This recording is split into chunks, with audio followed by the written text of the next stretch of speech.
প্রিয়ার শ্বশুরবাড়ির প্রত্যেকে ভীষণ পরিমাণে বাইরের খাবার খেতে পছন্দ করে। তাদের কারোর যেন প্রিয়ার হাতে রান্না করা খাবার একদমই ভালো লাগে না। আর একদিন প্রিয়া সবার জন্য গরম গরম ভাত এবং পাঁঠার মাংসের ঝোল রান্না করে। কিন্তু সেদিন প্রিয়ার ননদ অফিস থেকে বাড়িতে ফিরে আসার সময় বড় রেস্টুরেন্ট থেকে ভালো ভালো খাবার বাড়িতে নিয়ে আসে। বৌদি, তুমি আবার আজকে রান্না বান্না করতে গেলে কেন? আজকে আমি বাইরে থেকে খাবার নিয়ে এসেছি। এর মধ্যে লাচ্ছা পরোটা, মাটন কিমা, তার সাথে গরম গরম লেডি কিনি আছে। আমরা আজকে সবাই মিলে এই খাবারগুলো খাবো। কেন বেকার বেকার টাকা নষ্ট করো তানিয়া? আমি আজকে সবার জন্য ভাত আর মাংস রান্না করেছিলাম, এটা খেলেই তো পারতে। না না বৌদি, টাকা নষ্ট করার কি আছে? আসলে আজকে আমি মাহিনা পেয়েছি তো, তাই ভাবলাম সবার জন্য বাইরে থেকে কিছু ভালো মন্দ খাবার নিয়ে আসি। এখন তুমি বরং তোমার রান্না করা সব খাবার ফ্রিজে তুলে রেখে দাও। তানিয়া এই কথা বললে প্রিয়ার কিছু করার থাকে না, তাই সে নিজের রান্না করা মাংস ভাত পরিমাণ মতো খেয়ে বাকিটা ফ্রিজে রেখে দেয়। আর তার শ্বশুরবাড়ির পরিবার মানে তার শাশুড়ি মা, স্বামী এবং ননদ সবাই মিলে বাইরের খাবার খায়। এভাবেই দেখতে দেখতে কিছুদিন কাটে। আর প্রত্যেক দিন প্রিয়ার রান্না করা খাবার ফ্রিজের মধ্যে জমতে শুরু করে। একদিন, কি ব্যাপার বৌমা, ফ্রিজে তো খাবারের পাহাড় জমে গেছে, মনে হচ্ছে অনেক খাবার পচে গেছে। তুমি ফ্রিজ পরিষ্কার করে দাও, না হলে ফ্রিজ খুললেই কিন্তু বাজে গন্ধ বেরোচ্ছে। কি করব বলুন মা, আমি প্রত্যেকদিন আপনাদের জন্য ভালো মন্দ খাবার রান্না করি, আর আপনারা এসব রান্না না খেয়ে বাইরের অনলাইন থেকে খাবার কিনে নিয়ে আসেন কিংবা রেস্টুরেন্ট থেকে খাবার খেয়ে আসেন। তাই প্রত্যেকদিন আমাকে রান্না করা খাবারগুলো ফ্রিজে তুলে রাখতে হয়, আর সেই কারণেই ফ্রিজের এরকম অবস্থা হয়েছে। তাহলে তুমি বেকার বেকার রান্না করো কেন? তুমি ভালো করেই জানো বাইরের খাবার ছাড়া আমাদের কোনো খাবার ভালো লাগে না, তাই তুমি আর রান্না করবে না। আর এখন তুমি ফ্রিজ পরিষ্কার করার ব্যবস্থা করো। এই বলে শাশুড়ি মা ঘরে চলে যায়, আর প্রিয়া ফ্রিজ পরিষ্কার করতে শুরু করে। আর ফ্রিজে রাখা যেই খাবারগুলো ভালো থাকে সেই খাবারগুলো প্রিয়া তাদের বাড়ির কাজের দিদিকে দিয়ে দেয়। এভাবে দেখতে দেখতে কিছুদিন কাটে। আর একদিন, মা, আমার একটা বন্ধু রেস্টুরেন্ট খুলেছে, চলো আজকে আমরা সবাই মিলে ওই রেস্টুরেন্টে গিয়ে খাবার খেয়ে আসি। আর ওর রেস্টুরেন্টের মটন বিরিয়ানিটা নাকি খুব ভাইরাল হয়েছে, আর তাছাড়া আজকে আমার বিরিয়ানি খেতেও খুব ইচ্ছা হয়েছে, তাই চলো সবাই। হ্যাঁ চল, তোর বোন এখনই অফিস থেকে চলে আসবে, তারপর আমরা সবাই মিলে রেস্টুরেন্টে খেতে যাব। কি ব্যাপার বৌমা, দাঁড়িয়ে আছো কেন? যাও তৈরি হয়ে নাও, তুমিও আমাদের সঙ্গে রেস্টুরেন্টে খেতে যাবে। মা, আজকে আমার শরীরটা একদম ভালো নেই, আর আমার বাইরের খাবার খেতে ভালো লাগছে না, তাই আপনারা গিয়ে রেস্টুরেন্ট থেকে বিরিয়ানি খেয়ে আসুন, আমি বাড়িতে সিদ্ধ ভাত করে খেয়ে নেব। প্রিয়ার কথা শুনে তার স্বামী এবং শাশুড়ি মা ভীষণ রেগে যায়, আর তারা প্রিয়াকে রেস্টুরেন্টে গিয়ে বিরিয়ানি খাওয়ার জন্য জোর করতে থাকে। তাই প্রিয়ার কিছু করার থাকে না। আর তানিয়া যখন অফিস থেকে ফিরে আসে তখন সবাই মিলে রেস্টুরেন্টে বিরিয়ানি খেতে চলে যায়। আর সেই রেস্টুরেন্টে যেহেতু বিল্টুর বন্ধুর রেস্টুরেন্ট, তাই তাদেরকে ফ্রিতে অনেক অনেক বিরিয়ানি পরিবেশন করা হয়। উফ দাদা, তোর বন্ধুর রেস্টুরেন্টের বিরিয়ানির গন্ধটা দারুণ। আর বৌদি, তুমি চুপচাপ বসে আছো কেন? আমরা যেমন বিরিয়ানি খাচ্ছি তেমন তুমিও বিরিয়ানি টেস্ট করে দেখো, তোমার ভালো লাগবে। এই বলে তানিয়া তার মা এবং দাদা বেশি বেশি করে মাটন বিরিয়ানি খেতে থাকে। কিন্তু তারা যখন সবাই মিলে প্রিয়াকে বিরিয়ানি খাওয়ার জন্য জোর করে তখন প্রিয়ার সেই বিরিয়ানির গন্ধে গা গুলিয়ে আসে, কারণ তার শরীরটা সত্যি অসুস্থ। আর এমন সময় অল্প একটু বিরিয়ানি মুখে দেওয়া মাত্রই তার ভীষণ পরিমাণে বমি পেয়ে যায়, আর সে বাথরুমে গিয়ে বমি করে আসে। আর যেহেতু প্রিয়ার খুবই শরীর খারাপ করে তাই সে রেস্টুরেন্টে একটুও বসতে পারে না, সেই জন্য বাধ্য হয়ে সবাই মিলে প্রিয়াকে বাড়িতে নিয়ে আসে। সত্যিই বিল্টু, তুই একটা রুগ্ন মেয়েকে বিয়ে করে নিয়ে এসেছিস। তোর বউ বাইরের কোনো খাবার সহ্য করতেই পারে না, আর আজকে রেস্টুরেন্টে গিয়ে এমন বমি করলো যে আমরা বেশিক্ষণ বসে বসে বিরিয়ানি খেতেই পারলাম না। আমি তো বলেছিলাম যে আপনাদের সঙ্গে আমি যাব না, কিন্তু আপনারা তো আমার কথা শুনতে চান না। আমার শরীর খারাপ হলে আমি কি করতে পারি বলুন তো?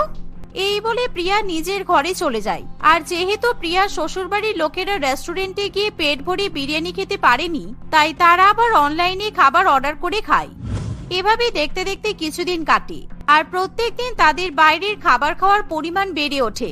সকালবেলা কচুরি, আলুর দম থেকে শুরু করে দুপুরে ফ্রাইড রাইস, মাংস, বিকেলবেলা চপ, কাটলেট, ফিশ ফ্রাই, আর রাত্রিবেলা পরোটা, মাংস ইত্যাদি বাইরে থেকে নিয়ে আসা হয়। আর একদিন যখন প্রিয়া সন্ধ্যাবেলা তার বান্ধবীর সঙ্গে শপিং করতে বেরোয়, এমন সময় হঠাৎ করে তার মা বিমলা দেবী তাদের বাড়িতে আসে। আমি যদি আমার মেয়েকে জানিয়ে আসতাম তাহলে ভালোই হতো। আসলে আমি বুঝতে পারিনি যে আজকে আমার মেয়ে শপিং করতে চলে যাবে। তাহলে এখন আমি ফিরে যাই আর কি। না না, আপনি এত দূর কষ্ট করে এসেছেন, ফিরে যাবেন কেন? আপনি একটু বসুন, চা খান, আর তার সাথে অন্য কিছু খেয়ে তারপর বাড়িতে যাবেন। তার মধ্যে নিশ্চয়ই আপনার মেয়ে চলে আসবে। রচনা দেবীর এমন কথা শুনে প্রিয়ার মা খুবই খুশি হয়। আর এমন সময় রচনা দেবী এবং তানিয়া দুজনে মিলে রান্নাঘরে যায়। মা, তুমি যে বৌদির মাকে বসিয়ে দিলে, এখন ওনার জন্য কে চা কিংবা অন্যান্য খাবার তৈরি করবে বলো তো? আমি এখন কিছু রান্না করতে পারবো না। আর আমি শুনেছি বৌদির মা নাকি বাইরের খাবার আবার সহ্য করতে পারে না। চুপ কর তো, যত সব নাটক, সব সহ্য করতে পারি। আর তোকে এখন রান্না বান্না করতে হবে না। তুই বরঞ্চ বাইরে থেকে পাঁচুর দোকানে চা নিয়ে আয়, আর তার পাশে মন্টুর দোকান আছে, ওখান থেকে চাউমিন নিয়ে আয়। ওগুলোই ওনাকে খাইয়ে দেব, উনি কিছু বুঝতে পারবেন না। এই শুনে তানিয়া বাইরের দোকান থেকে গরম গরম চা এবং মিক্স চাউমিন নিয়ে চলে আসে। আর তারা দুজনে মিলে বিমলা দেবীকে সেই খাবারগুলো খেতে দেয়। আর সেই সাথে তাকে এক গ্লাস কোল্ড ড্রিঙ্কসও দেয়, যার ফলে বিমলা দেবী খুশি হয়ে খাবার খেতে শুরু করে। চাউমিনটা খুব সুন্দর হয়েছে। আপনার মেয়ে তো খুব ভালো খাবার রান্না করতে পারে। আমার মেয়েও মনে হয় এত ভালো খাবার রান্না করতে পারে না। না না, সেরকম কোনো ব্যাপার নয়। আসলে আপনার শরীরটা খারাপ থাকে তো, তাই মেয়েকে বলেছি একদম হালকা তেল দিয়ে বেশি করে সবজি দিয়ে আপনার জন্য চাউমিন ভেজে দিতে। বিমলা দেবীর খাওয়া হয়ে গেলে তখনও প্রিয়া কিছুতেই বাড়ি ফিরে আসে না, কারণ প্রিয়া রাস্তায় জ্যামের মধ্যে ফেসে যায়। আর এমন সময় বিমলা দেবী তার মেয়েকে ফোন করে। তুমি আগে আমাকে বললে না কেন যে তুমি আজকে আসবে? তাহলে আমি শপিং করতে বেরোতাম না। আর এখন রাস্তায় সবাই শপিং করছে, তাই জন্য ভীষণ ভিড়। আমার বাড়ি ফিরতে এখনো দেরি হবে, তাই তুমি চলে যাও। আমি বাড়ি গিয়ে তোমার সঙ্গে দেখা করে আসবো। এই বলে প্রিয়া ফোন রেখে দিলে বিমলা দেবী বাড়িতে চলে যায়। আর কিছুক্ষণ পর প্রিয়া যখন বাড়িতে আসে, তখন তার শাশুড়ি মা কিংবা ননদ তার মাকে বাইরে থেকে চাউমিন কিনে খাওয়ানোর কথা কিছুই বলে না। কিন্তু অন্যদিকে মাঝরাতে হঠাৎ করে বিমলা দেবীর শরীর খারাপ করে, কারণ তার সত্যিই বাইরের খাবার সহ্য হয় না। তার গ্যাস একেবারে মাথায় উঠে যায়, আর তার ভীষণ পরিমাণে বুকে ব্যথা করে। আর এমন সময় মাঝরাতে সে তার মেয়েকে ফোন করে। তোর শ্বশুর বাড়ি থেকে ফিরে আসার পর থেকেই আমার শরীরটা একদম ভালো লাগছে না। গ্যাস হয়ে গেছে, আর মনে হচ্ছে এটাই হয়তো জীবনের শেষ দিন। তুই আর জামাই বাবা জীবন একটু আয়, আমাকে নার্সিং হোমে নিয়ে চল, না হলে আমি মরে যাব। সে কি মা, তোমার তো কখনো এরকম হয় না, আজকে হঠাৎ করে এরকম গ্যাস হয়ে শরীর খারাপ করলো কেন? প্রিয়া এই কথা বললে বিমলা দেবী যখন তাকে প্রিয়ার শ্বশুর বাড়িতে গিয়ে চাউমিন এবং চা খাওয়ার ব্যাপারে জানায়, তখন প্রিয়া খুবই রেগে যায়। কারণ সে ভালো করেই জানে তার শাশুড়ি মা এবং ননদ মোটেই নিজের হাতে রান্না করা খাবার বিমলা দেবীকে খাওয়াবে না। তাই তারা নিশ্চয়ই বাইরে থেকে খাবার কিনে তার মাকে খাইয়েছে। আর এমন সময় প্রিয়া যখন বিল্টুকে সব ঘটনা বলে, তখন তারা দুজনে মিলে তখনই বিমলা দেবীর কাছে যায় আর তাকে নার্সিং হোমে ভর্তি করে। আজকে তোমার মা আর বোন মিলে আমার মাকে বাইরে চাউমিন খাইয়েছে। ওরকম বাজে পচা তেলে ভাজা চাউমিন কেউ খাওয়াই নাকি? তোমরা ওসব বাইরের খাবার সহ্য করতে পারো, কিন্তু আমার মা তো সহ্য করতে পারে না, বলো? আচ্ছাই মুশকিল তো, তুমি আমি কথা শোনাচ্ছ কেন? আমার মা তোমার মা তো একই বয়সী, সুতরাং আমার মা যখন বাইরের খাবার খেয়ে সহ্য করতে পারে, সেই কারণে মা তোমার মাকে বাইরের খাবার খাইয়েছে। বিল্টু এই কথা বলে প্রিয়াকে চুপ করিয়ে দেয়। আর ডাক্তারবাবু কোনো মতে বিমলা দেবীকে সুস্থ করে তোলে। আর এমন সময় রচনা দেবী এবং তানিয়া দুজনে মিলে বিমলা দেবীকে নার্সিং হোমে দেখতে আসে। কিন্তু তাদেরকে দেখে প্রিয়া উল্টোপাল্টা কথা বলতে শুরু করে দেয়। তুমি যদি সেদিন শপিং করতে না যেতে, তাহলে এসব দিন দেখতে হতো না। তুমি যখন শপিং করতে গিয়েছিলে তখন তোমার মা এসেছিল, তাই ওনাকে তো কিছু একটা খাওয়াতেই হবে। সেই জন্য আমরা বাইরে থেকে খাবার কিনে খাইয়ে দিয়েছি। এভাবেই দেখতে দেখতে কিছুদিন কাটে। কিন্তু বিমলা দেবী এরকম শারীরিক অসুস্থতা হওয়ার ভয়ে তার মেয়ে শ্বশুর বাড়িতে আর যেতে চায় না। আর এরকম ঘটনা হওয়ার পর প্রিয়া ভাবে হয়তো তার শ্বশুর বাড়ির লোকেরা বাইরের খাবার খাওয়া ছেড়ে দেবে, কিন্তু সেই গুড়ে বালি, তারা এখনো প্রত্যেকদিন বাইরের খাবার খাওয়ার পরিমাণ বাড়াতে থাকে। একদিন, বিল্টু আজকে আমার জন্য পিৎজা নিয়ে আসবি, আর তানিয়া তুই আমার জন্য চিকেন ললিপপ তার সঙ্গে ফ্রেঞ্চ ফ্রাই নিয়ে আসবি। সন্ধ্যাবেলা চা দিয়ে এই খাবারগুলো খাবো। মায়ের কথা অনুযায়ী সন্ধ্যাবেলা অফিস থেকে আসার সময় বিল্টু এবং তানিয়া খাবার নিয়ে চলে আসে। আর তারা তিনজনে মিলে সেই খাবারগুলো খেতে শুরু করে। কিন্তু রাত্রিবেলা তাদের পেট ভর্তি থাকায় তারা অন্য কোনো খাবার খেতে পারে না। আজকে আমি সবার জন্য রুটি আর তরকারি রান্না করলাম, কিন্তু আবার রুটি তরকারি নষ্ট হলো। এরা কিছুতেই আমার হাতে রান্না খাবে না। আমি বরঞ্চ পাড়ার কুকুরদের এই রুটিগুলো খাইয়ে দিই, বরঞ্চ ওদের পেট ভরে যাবে। এই বলে প্রিয়া পাড়ার কুকুরদের রুটি এবং তরকারি খাইয়ে দেয়। দেখতে দেখতে এভাবেই আরো কিছুদিন কাটে। আর একদিন রচনা দেবী, বিল্টু এবং তানিয়া ঘুম থেকে ওঠে এমন সময় তারা দেখে যে তাদের মাথায় ভীষণ পরিমাণে তেল জমে আছে আর মাথার চুল অনেকটাই ঝরে পড়ছে, যা দেখে তিনজনই খুবই ভয় পেয়ে যায়। মা, আমার মাথায় এত তেল আসছে কেন বলো তো? আর দেখো, চিরুনি দিয়ে চুল আঁচড়ালে কত চুল উঠে আসছে। আমার মনে হচ্ছে আমি টাক হয়ে যাব। আমার তো এখনো বিয়েও হয়নি, আর তার আগে আমি যদি টাক হয়ে যাই তখন কি হবে? আরে আমারও তো এরকম হচ্ছে। আর দেখ, মুখে কেমন গোটা গোটা বেরিয়েছে, হাত পাও তো খুব চুলকাচ্ছে। তোমাদের মতো আমারও একই অবস্থা। কি হলো কি জানি, এতদিন তো শরীর ঠিকই ছিল, কিন্তু এখন এরকম হচ্ছে কেন কিছু বুঝতে পারছি না। আমাদের জলে কি কোনো ভাইরাস চলে এসেছে নাকি বলো তো? আমার মাথা সব চুল উঠে যাচ্ছে। এভাবেই দেখতে দেখতে কয়েকদিনের মধ্যেই তাদের তিনজনের মাথা থেকে অনেক পরিমাণে চুল ঝরে যায় আর তাদেরকে দেখতে পুরো টাক মাথা বলে মনে হয়। তাই এখন তারা লজ্জায় বাড়ি থেকে বাইরে বেরোতে পারে না। তাদের তিনজনের এরকম অবস্থা দেখে প্রিয়ারও খুবই খারাপ লাগে। তাই প্রিয়া তাদের তিনজনকে শহরের নামকরা ডাক্তারের কাছে নিয়ে যায়। আর ডাক্তারবাবু তাদেরকে অনেক অনেক টেস্ট করতে দেয়, যার ফলে তাদের প্রায় 1 লক্ষ টাকা খরচা হয়। আপনাদের তিনজনের পেটের অবস্থা ভীষণ খারাপ। আপনারা বিভিন্ন দোকান থেকে প্রত্যেকদিন এত এত ফাস্টফুড খেয়েছেন যে বিভিন্ন খাবারের বাজে গুণ মিশে আপনাদের পেট একেবারে নষ্ট করে দিয়েছে। আর পেট যদি না ভালো থাকে তাহলে শরীর কখনো ভালো থাকতে পারে না। 1 বছর আপনাদের এখন ফলের জুস আর বাড়ির খাবার খেয়ে থাকতে হবে, তবেই আপনাদের মাথার চুল আবার উঠবে আর শরীরও সুস্থ থাকবে। ডাক্তারবাবুর কথা শুনে তিনজনে ভীষণ পরিমাণে ভয় পেয়ে যায়, কারণ আজকে তাদের নিজেদের ভুলের জন্যই এরকম অবস্থা হয়েছে। বৌমা, এবার থেকে তোমার রান্না করা কোনো খাবার আর নষ্ট হবে না, কারণ আমরা কোনোদিনও আর বাইরের খাবার খাবো না। আমরা এবার তোমার হাতে রান্না করা হালকা পাতলা খাবার খেয়েই নিজেদেরকে সুস্থ করে তুলবো। এমন কথা শুনে প্রিয়া খুবই খুশি হয়। আর এরকম ঘটনার পর থেকে প্রিয়া শ্বশুরবাড়ির পরিবার কখনো বাইরের খাবার খায় না। তারা প্রিয়ার হাতে রান্না করা ঘরোয়া খাবার খায়। আর দেখতে দেখতে কিছুদিনের মধ্যে তারা সুস্থ হয়ে ওঠে। আর 1 বছরের মধ্যেই তাদের মাথায় আবার নতুন করে চুল গজাতে শুরু করে। এভাবে তারা সবাই মিলে হাসি খুশি বসবাস করতে থাকে। রোহিত তার মা এবং এক বোন প্রীতির সঙ্গে নৈপুকুর নামক এক প্রত্যন্ত গ্রামে থাকত। রোহিত ছোটবেলায় পড়াশোনায় খুবই ভালো ছিল। তার শহরে গিয়ে পড়াশোনা করার এবং চাকরি করার খুবই ইচ্ছা ছিল।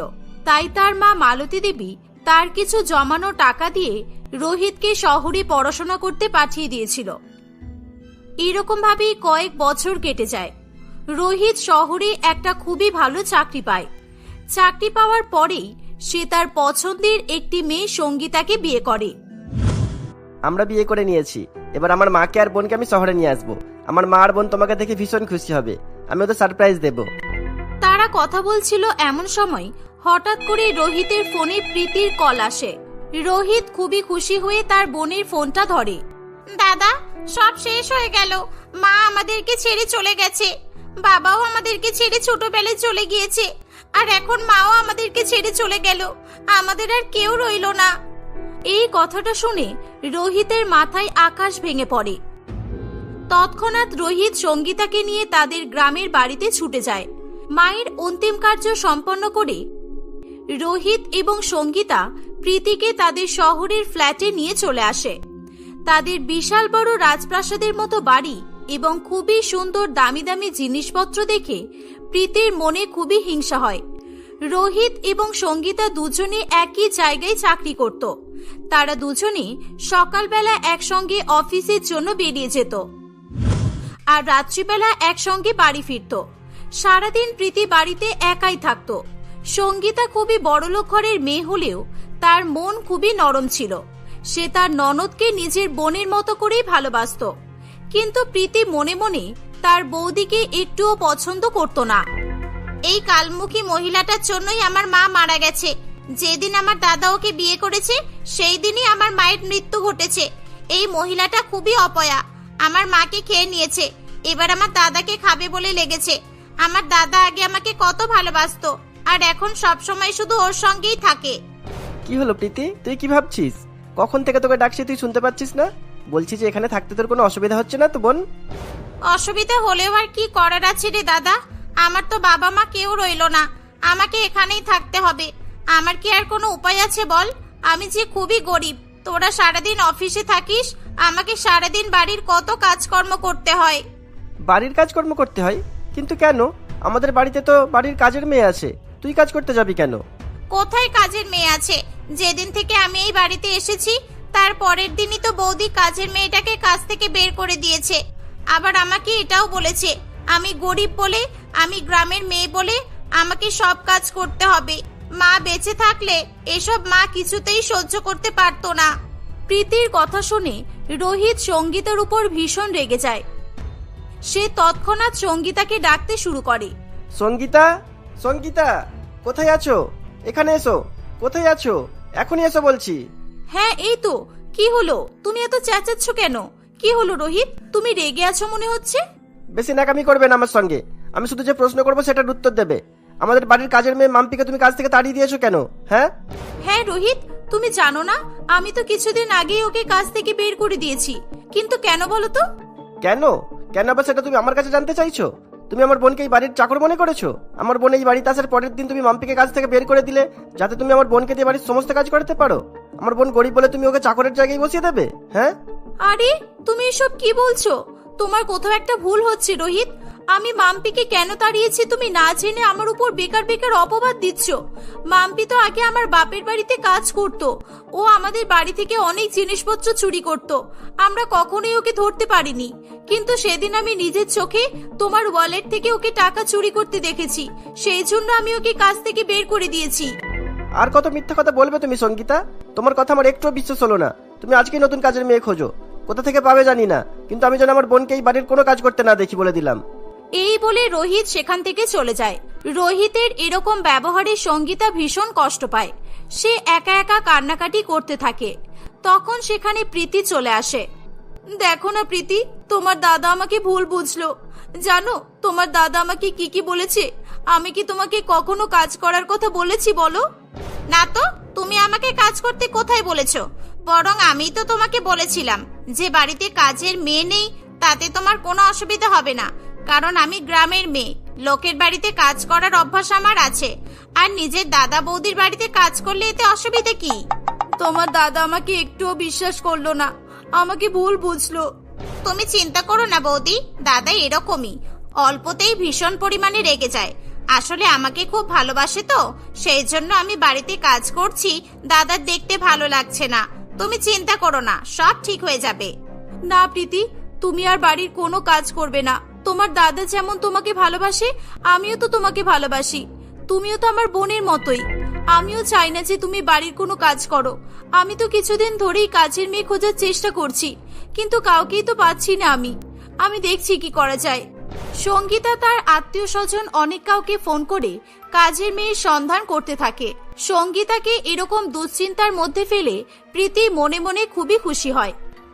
যখনই প্রীতির দাদা এবং বৌদি দুজনে এক জায়গায় বসে সময় কাটাতো, নিজেদের মধ্যে হাসি ঠাট্টা করত, তখনই প্রীতি সবসময় তাদের মধ্যে ঝগড়া লাগানোর চেষ্টা করত। কিছুদিনের মধ্যেই সঙ্গীতা একটা নতুন কাজের মেয়ে শান্তিকে তাদের বাড়িতে নিয়োগ করে। শান্তি এখন তাদের বাড়ির সমস্ত কাজকর্ম করে। একদিন প্রীতি, আমাদের কোম্পানি থেকে আমাকে আর তোর বৌদিকে সিঙ্গাপুরে যেতে বলেছে। 15-20 দিনের ব্যাপার। ওখানে গিয়ে আমাদের দুজনকে মিটিং অ্যাটেন্ড করতে হবে। শুধু আমাদের দুজনকেই যেতে হবে, কারণ আমাদের গোটা টিম সিঙ্গাপুরে যাচ্ছি। ওখানে আমাদের খুবই আর্জেন্ট কাজ আছে। দাদা, তোরা আমাকে রেখে চলে যাবি? আমি একা একা কিভাবে থাকবো? তোরা আমাকেও সাথে করে নিয়ে চল। না রে বোন, এটা সম্ভব হবে না। আমি তোর জন্য আগে আমাদের বসের সঙ্গে কথা বলেছি, কিন্তু বস বাইরের কাউকে অ্যালাউ করবে না বলেছেন। সিঙ্গাপুরে যাওয়া আসার খরচ, ওখানে থাকা খাওয়া সমস্ত কিছু কোম্পানিই দিচ্ছে। আর যেহেতু আমাদের গোটা টিমটাই ওখানে থাকছে, তাই আমি আর তোকে নিয়ে যেতে পারবো না রে বোন। ঠিক আছে দাদা, কোনো ব্যাপার নয়। আমি কটা দিন কষ্ট করে একা একা থেকে যাব। এমনিও তো ছোটবেলা থেকে কষ্ট করার অভ্যাস আছে আমার।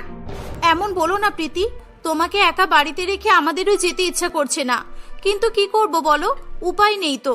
তুমি চিন্তা করো না, আমরা গরমের ছুটিতে তিনজনে একসঙ্গে ঘুরতে যাব। ঢং দেখলে একদম সহ্য হয় না। আমাকে বোকা ভেবেছে তাই না?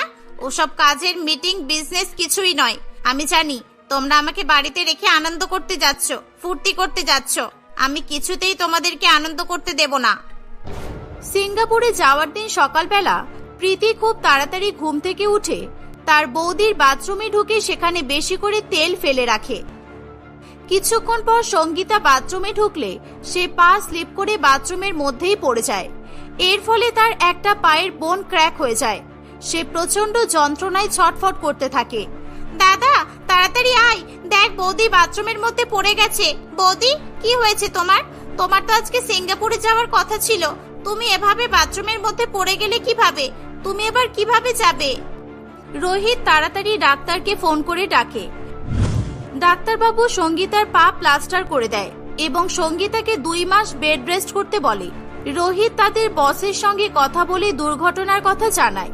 তার বস হরিপদ বাবু সঙ্গীতাকে ছাড়াই তাকে একাই সিঙ্গাপুরে যাওয়ার আদেশ দেয়। বোন, তুই বৌদির খেয়াল রাখিস। আমি চেষ্টা করবো যত তাড়াতাড়ি সম্ভব বাড়িতে চলে আসার। সঙ্গীতা, আমার বোন থাকবে, তোমার কোনো চিন্তা নেই, ও তোমার দেখাশোনা করবে। আর তাছাড়া কাজের মেয়েটা তো আছেই। এই বলে রোহিত সিঙ্গাপুরে যাওয়ার উদ্দেশ্যে বেরিয়ে পড়ে। প্রীতি মনে মনে খুবই খুশি হয়।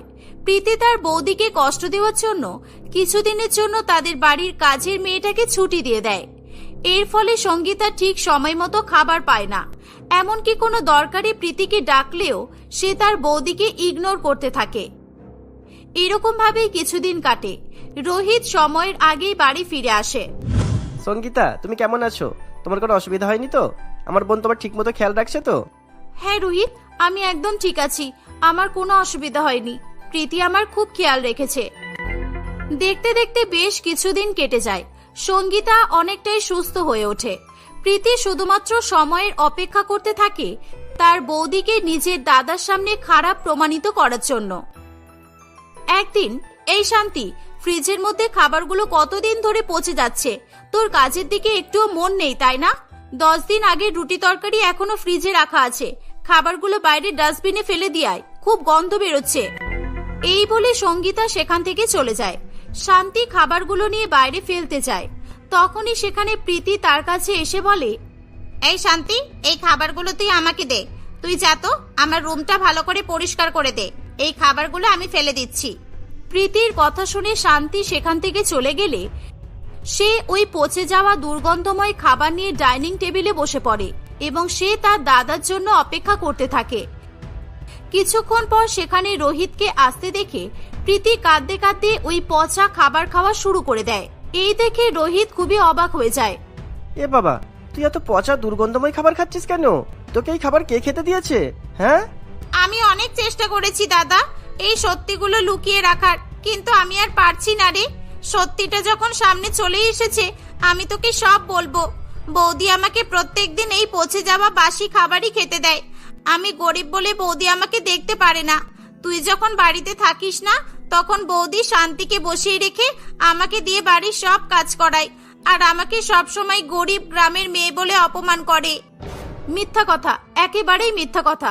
ছি, তুমি এতটা নিচে নেমে যাবে আমি কখনো ভাবিনি প্রীতি। তুমি যেদিন থেকে এই বাড়িতে এসেছো আমি বুঝতে পেরেছিলাম তুমি আমাদের দুজনের মধ্যে ঝগড়া সৃষ্টি করছো। রোহিত, আমাদের হল রুমে আমি কয়েকদিন আগে সিসি ক্যামেরা লাগিয়েছিলাম, তোমাকে বলেছিলাম না আমাদের কাজের মেয়েটার উপর নজর রাখার জন্য?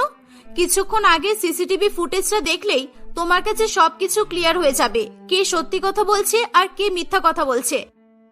রোহিত তাদের হল রুমের সিসিটিভি ফুটেজ দেখে তার বোনের আসল রূপ বুঝতে পারে। সে প্রচন্ড রেগে গিয়ে তার বোনকে একটা চড় মারে। ছি, তোকে আমার বোন ভাবতেও লজ্জা করছে। তুই জানিস আজকে আমরা যে বাড়িটাতে আছি এই বাড়িটা কার? এটা হচ্ছে সঙ্গীতার বাবার ফ্ল্যাট। আজকে আমি যা কিছু সব সঙ্গীতার বাবার জন্যই। একমাত্র সঙ্গীতার বাবাই আমাকে চাকরিটা পাইয়ে দিয়েছে। এমনকি আমার পড়াশোনার খরচও সঙ্গীতা বহন করতো। আমরা দুজনে কলেজের বন্ধু ছিলাম। সঙ্গীতা যদি আমার জীবনে না আসতো তাহলে আমি এতদিনে গরিবই থেকে যেতাম। আর তুই আমাদের সঙ্গে এটা করতে পারলি? আমার ভুল হয়ে গেছে দাদা, আমাকে ক্ষমা করে দে। আমি জানতাম না বৌদি তোর জন্য এত কিছু করেছে। বৌদি, তুমিও আমাকে ক্ষমা করে দাও। তোমরা দয়া করে আমাকে একটা সুযোগ দাও। প্রীতিকে তার দাদা এবং বৌদি ক্ষমা করে দেয়। প্রীতি পুরোপুরি নিজেকে পরিবর্তিত করে ফেলে এবং সে তার বৌদিকে মন থেকে আপন করে নেয়। এভাবেই তারা সবাই মিলে হাসি খুশি বসবাস করতে থাকে।